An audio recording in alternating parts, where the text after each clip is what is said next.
What's up, YouTube? Coming back at you guys with another video about the ZOHD Talon 250G. But first, big shout outs to all of my Patreon supporters. Hey, I really appreciate you guys. Most definitely. You know, as you guys know, the ones that follow me, that, you know, I'm not sponsored by anybody, so every plane that I got is coming out of my own pocket. All the accessories, everything that's coming out of my pocket. And the money I'm getting for Patreon, no, it's not enough to just be able to just go buy the whole kit. But the money does help, and I appreciate you dudes. But with that being said, this video, I don't really know what we're going to call it, because I typically don't do reviews. But let's just call it my truth about the ZOHD Talon 250G. And this is for, you know, the new people that's wanting to buy this plane, been thinking about it, been looking at it. You know, this is the scoop on this plane. This is a great plane. I absolutely like it. I would have to compare it, as far as my favorite planes, closer to that Nano Goblin, without the wag, minus the wag, because that was the biggest issue I had with the Nano Goblin. It like to wag its tail for some reason. But anyway, this is just a great plane. I mean, I've been flying it off of this 4S1P pack. It's a Titan battery pack, 18650 cells. You guys can see that, 4S. And I flew it for an hour and still had, give or take, 800 or so milliamps still left. And I covered 33 miles roughly with this little bitty plane. So, I mean, I have to say, I have to speak pretty highly of this model for the most part of it.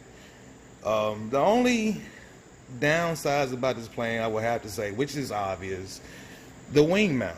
The wooden wing mount that they send with this plane is just, it's not strong enough. It is not. I mean, I myself, Pants 360, Mark Hoffman, everybody snapped that wing mount, and I know for sure in my case, it was a very gentle landing, no damage to the frame at all, and it snapped it. So with that in mind, I would have to say, I mean, if ZOHD don't sell that as a replacement part, then it's going to limit this plane down to, you know, people with access to a 3D printer. I mean, that's just simple as that. That's facts. But hopefully, you know, if they do plan on keeping us around or keep making it, that they have that wooden mount at Banggood or something for you to get it. Because, I mean, it's quite obvious, no matter what skill level you got, if you come down for any kind of a non-perfect landing, let's just say that, that wood piece is going to break. Other than that, I mean, the whole 250 gram pitch for this plane is realistic. It can be done. It most definitely can be done on a 2S, you know, very lightweight 18650s pack, no flight controller, and a all-in-one video transmitter and camera together. You can be at that 250 grams. You know what I mean? But that's no flight controller. And the plane, to be honest, it flies pretty decent in manual mode, but, you know, I mean, flight controller is just the way to go. It is just the way to go with this model, and it handles so well in pretty much all the modes. You guys know I'm running iNav on it, 3.0.1, and I literally minor tweaking to the D on the roll, and that was it.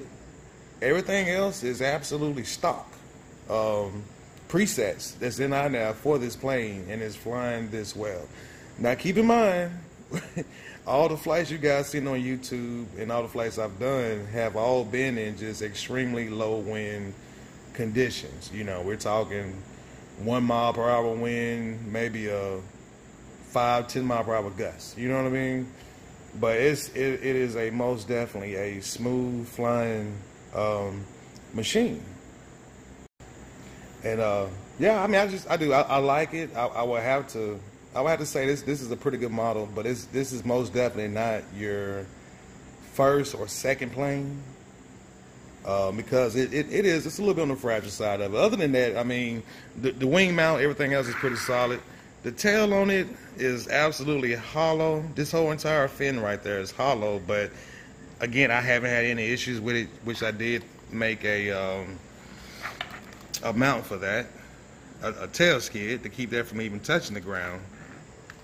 But it's working good. To add on to it, I was talking in my last video about this motor.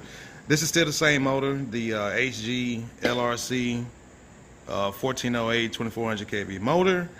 All I did was I took off the 5x5 prop and put on this it's a 40-45 dowel prop, and when I landed after flying for an hour, the motor was barely warm. So that's pretty much all it needed. Again, I'm running 4S. This is a 4S setup. So I'm happy with it. I'm happy with this frame. I can see a lot of potential with it.